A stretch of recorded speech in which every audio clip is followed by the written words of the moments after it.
Paulo, 25 de setembro de 1992. Oficina Cultural Oswald de Andrade e Fundo Social de Solidariedade e Museu da Pessoa. Entrevistadoras, Josi e Fernanda. Entrevista número 2, fita 3. Eu gostaria que o senhor falasse o seu nome, data de nascimento e contasse um pouquinho sobre a sua infância para a gente. Bom, meu nome é Paulo Vassiliev e eu nasci aqui em São Paulo, em Ubatuba, na beira da praia. Mas fui criado em Salvador, na Bahia. Meu pai veio da Rússia, era oficial do exército russo, veio refugiado com a Revolução, e aqui no Brasil ele passou a trabalhar como pintor, como artista, e foi ele quem fez as pinturas do Instituto de Cacau da Bahia. Lá tem os quadros dele, para quem quiser admirar o talento artístico que está até hoje lá. Então eu fui para a Bahia bem pequenininho, de colo, e lá fiquei criado até uma certa idade, quando vim para o Rio de Janeiro, e então passei toda a minha infância, a minha juventude no Rio, virei carioca. Carioca, digamos, adotivo, né? E agora, quando chegou a uma certa idade, eu vim a São Paulo conhecer São Paulo. Já tinha 18 anos quando eu vim conhecer a capital de São Paulo. E nesse tempo era estudante, trabalhava, viajava, trabalhei muito tempo em serviço de engenharia, estive em Brasília, na construção de Brasília, enfim. Eu passei um tempo estudando e, como jovem, buscando ganhar minha vida, trabalhando, trabalhei inclusive como operário também, né? Trabalhei em várias obras, sempre com construção civil, com sondagem, batistaca, trabalhei na geotécnica, trabalhei na sondotécnica, em firmas grandes, Tacas Frank, por exemplo, né? Fui mestre de obras, mestre de estaqueamento, e me dediquei muito tempo a esse trabalho, até que finalmente, numa viagem que eu fiz ao sul, conheci a minha esposa, e, né, namorei, casei, etc. E aí, então, nesse meio tempo, meu pai estava já adoentado e já estava assim, parando com o seu trabalho na parte artística, na parte de artesanato, ele fazia também souvenir. E aí eu acabei passando para essa atividade. Tivemos um sítio em Magé, né? Tivemos uma indústria em Magé. E como minha esposa não teve filho, nós adotamos 2 crianças. Adotamos, quer dizer, nós pegamos 2 sobrinhos dela, que nós criamos desde pequenininhos, trouxemos de colo ainda, né? Criancinhas pequenas, o Arlindo e a Maristela, que ficaram sendo nossos filhos adotivos e que já estão agora crescidos. Ele tem 22 anos e ela tem 27, já está formada, vai casar agora o ano que vem, né? Porque foi assim uma dedicação muito grande durante muito tempo às crianças, né? E vieram para nós quando tinham menos de 2 anos, então ficamos durante 20 anos cuidando das crianças, até que agora já estão adultos, já estão trabalhando, já estão autossuficientes. E nesse meio tempo eu sofri um acidente de automóvel. Eu tinha um automóvel quando vinha do sítio para a cidade com um carro, com as crianças, eu tive uma capotagem. Eu faço parte de uma irmandade espiritual há mais ou menos 35 anos, né? E então eu tenho uma vida voltada para a parte espiritual. Fui criado em colégios religiosos, né? Estive em colégio de freiras, colégio São José de Paula, fui interno no preventório Dona Méria em Paquetá, de modo que eu tive uma formação religiosa, uma formação cristã. E isso tem me acompanhado toda a minha vida. E agradeço muito a minha mãe por essa formação que ela me deu. Porque meu pai era russo, ele era ortodoxo.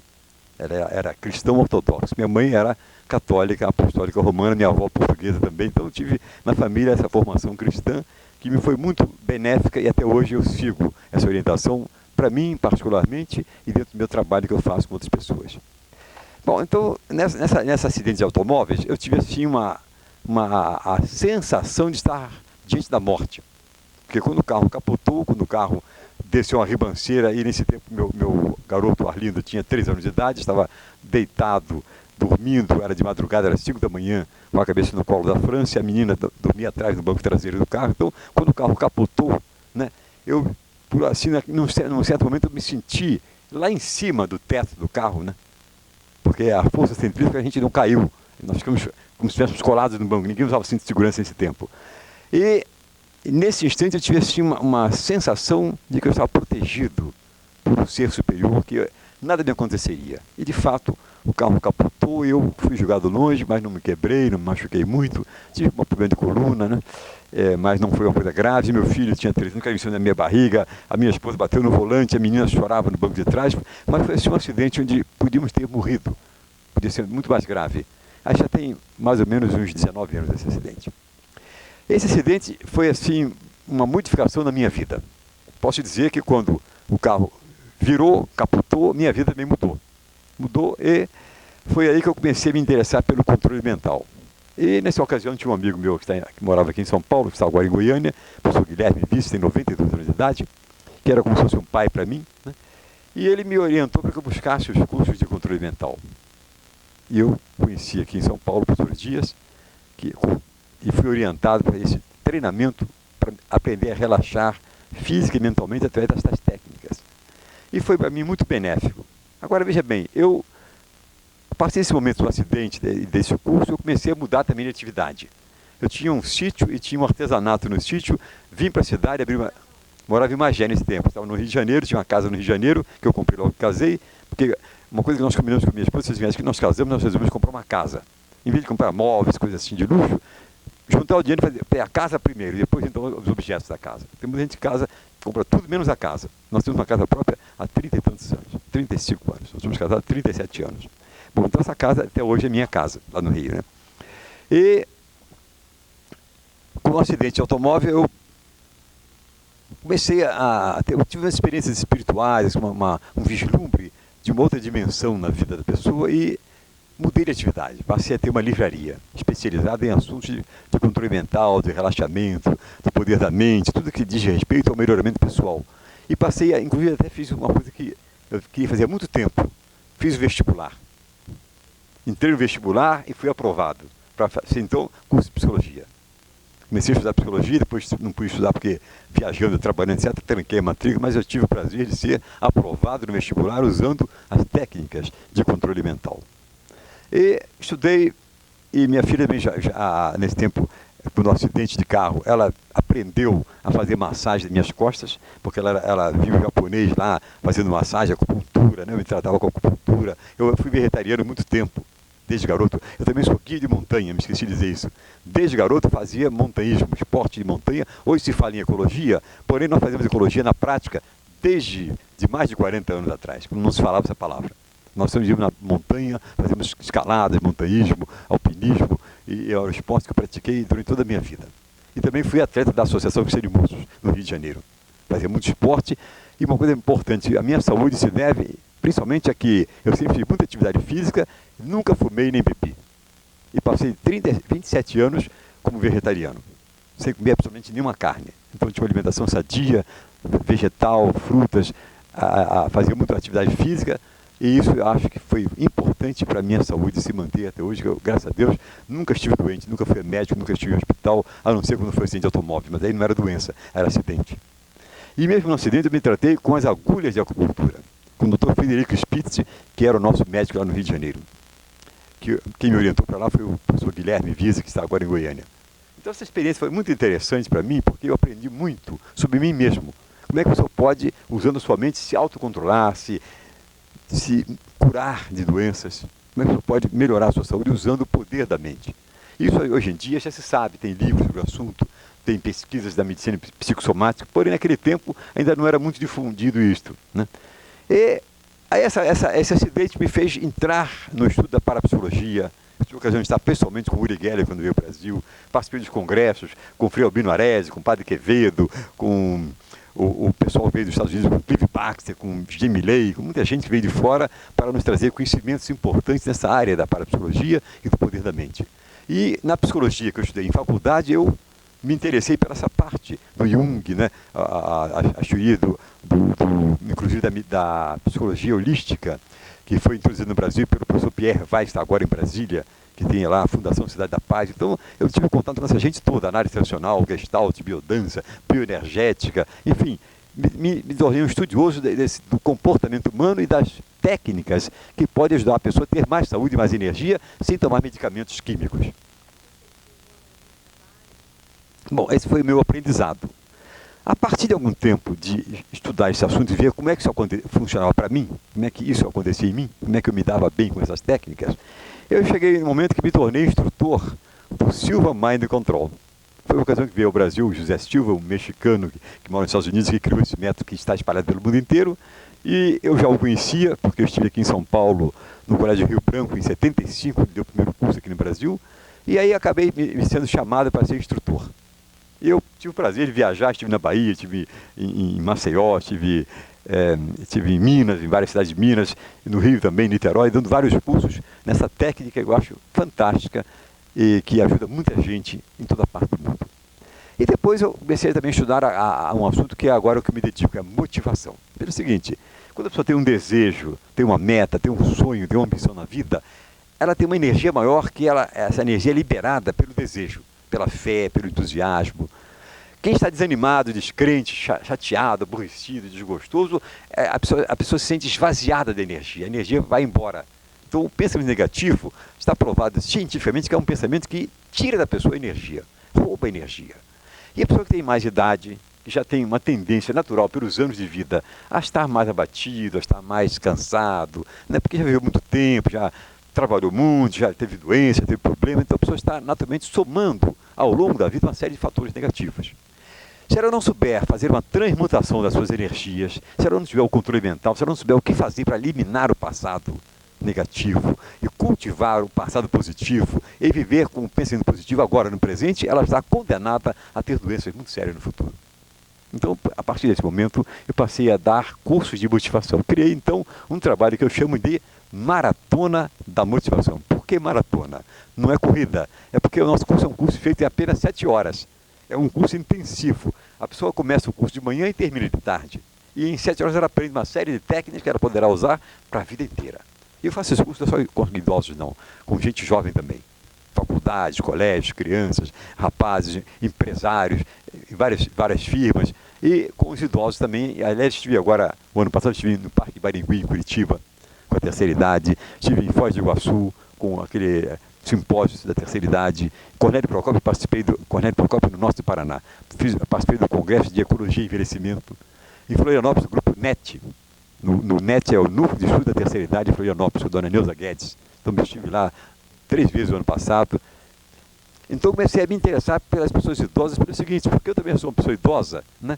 E eu posso até falar com uma pessoa idosa que a idade não constitui fator de doença nem de abatimento da pessoa.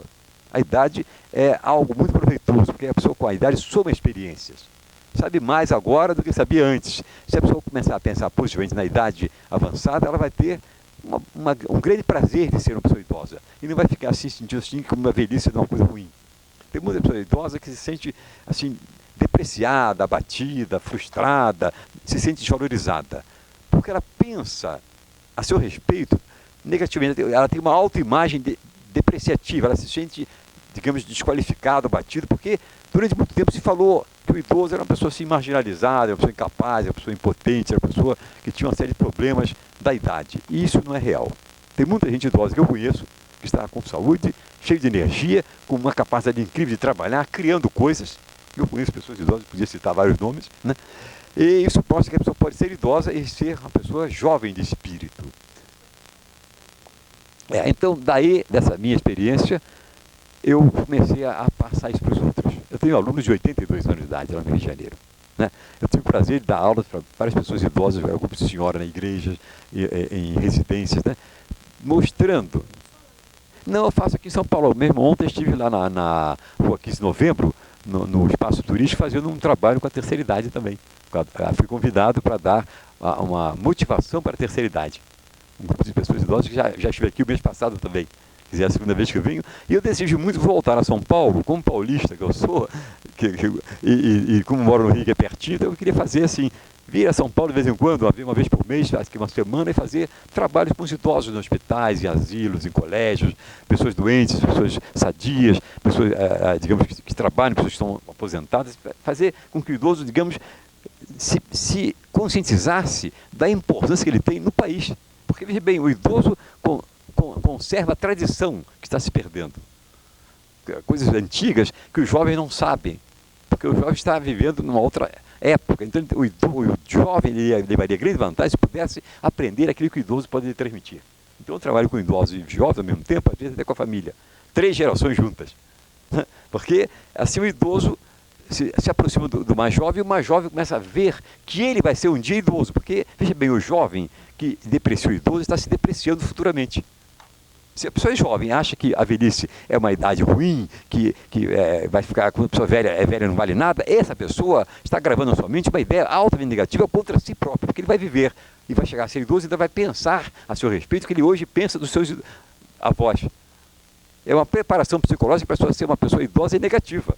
Ela tem que começar de jovem a valorizar o idoso e se aproximar do idoso para compartilhar com ele as experiências de vida. Agora, o idoso também deve compreender que o jovem está noutra fase, noutra faixa etária, noutra época, e deve então ter tolerância com as mudanças de costume. Então a gente procura aproximar as gerações. Em vez de conflito das gerações, é para ver a harmonia das gerações, o entendimento. Bom, veja bem, o importante no meu trabalho é que a pessoa aprenda, primeiramente, a libertar-se das tensões. Porque é um assunto muito sério, a pessoa contraída, tensa, endurecida, ela fica com uma dificuldade de circulação do sangue, tem as mãos frias, tem os pés frios, tem às vezes problemas de digestão, tem insônia, muito comum idoso ter insônia, tem nervosismo, tem pressão alta, pressão baixa. Então, há todo um desequilíbrio do organismo porque a pessoa está somando tensões ao longo da vida. Então, por exemplo, eu posso fazer um exercício que demora apenas alguns minutos, e no qual a pessoa vai aprender facilmente o que ela poderá depois fazer sozinha em sua casa por toda a vida. Então, veja bem, meu curso de um dia tem exercícios de curta duração que a pessoa aprende e repete, lhe dando assim um ótimo desempenho físico, mental e emocional. E eu utilizo um instrumento que veio da Índia. Eu ganhei de presente desse meu amigo que mora em Goiânia, o professor Guilherme Vise. Ele ganhou de presente de uma pessoa que esteve na Índia, esteve lá no Nepal, no Tibete. E esse instrumento chama-se cártaro. Ele tem um som muito especial. Vou demonstrar a vocês que som harmonioso ele produz, que ajuda a harmonizar os dois hemisférios cerebrais.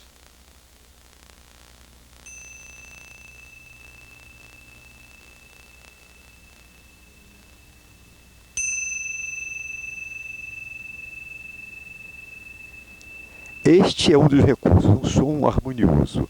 Porém, além disso, nós temos a música. Temos músicas especiais, música chinesa, música japonesa, música indiana, música New Age, música brasileira, música dos índios, música do candomblé. Tem vários tipos de música que são utilizados no meu trabalho para criar estados emocionais propícios, viagens. A pessoa então faz uma viagem e vai a uma outra dimensão, olhos fechados, respira profundamente. Vou mostrar, por exemplo, um exercício muito fácil que todos podem fazer, não precisa nenhum aprendizado especial. Qualquer pessoa de qualquer idade pode sentar-se confortavelmente com os pés no chão, colocar as mãos no colo, deixar a mão direita com a palma para cima e a esquerda com a palma para baixo, olhar a mão direita atentamente e depois simplesmente fechar os olhos. Olhos fechados, respira profundamente.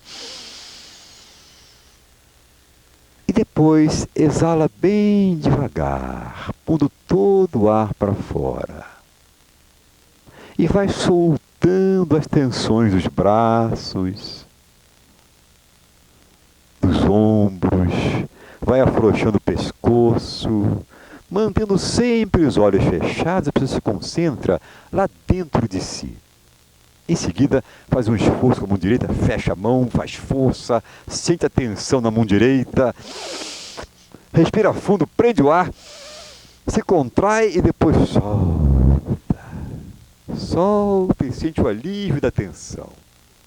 Aí, a pessoa vem e coloca a mão direita sobre o coração, para sentir o pulsar do coração e conversar mentalmente com o próprio coração. É um diálogo interno. A pessoa conversa com o coração. E pode ser que ela ouça o coração conversando consigo. Se possível, com um fundo musical suave. Depois a pessoa deixa a mão voltar ao colo. Respira fundo outra vez. Exala devagar. E pouco a pouco ela volta.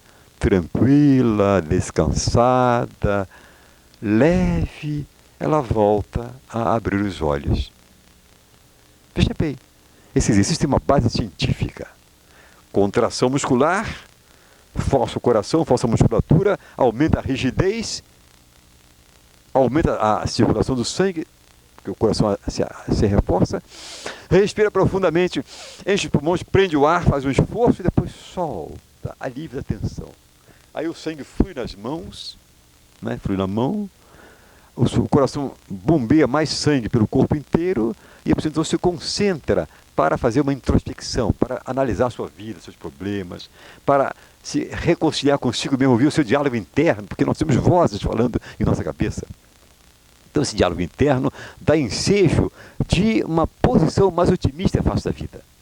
A pessoa faz então, nosso trabalho orienta o indivíduo a pensar positivamente com frases importantes, com frases de reforço emocional, mantendo a pessoa calma, tranquila, e então ela aprende em um trabalho continuado de um dia, com viagens internas, com música chinesa, com música oriental, com o toque, com a massagem coletiva, um batendo nos ombros dos outros, para sentir dando as mãos, fazendo aquela corrente de energia. Então nós trabalhamos com a bioenergia, trabalhamos com a energia da aura, com o entonar dos mantras. Om, Om. Então você tem a vibração da garganta, a vibração pulmonar e a concentração sonora do mantra que entra nos ouvidos, né? O som penetra na audição e vai para o cérebro, dando então aquela vibração que repercute para harmonizar o cérebro, para baixar a frequência cerebral. Então, é um trabalho no cérebro da pessoa. Se for medido pelo eletroencefalografo, vai se mostrar que nesse trabalho, de fato, o cérebro baixou de nível beta para nível alfa. Funcionou como se estivesse a pessoa dormindo e a pessoa está acordada. Então, nesse estado de conscientização, a pessoa percebe os processos de mudança no seu metabolismo e aprende a fazer isso depois, onde estiver e quando quiser. É muito fácil. E para o idoso que tem tempo, está em casa, então a beleza, porque ele vai poder, de manhã cedo, na sua cama, deitado, exercitar-se. É.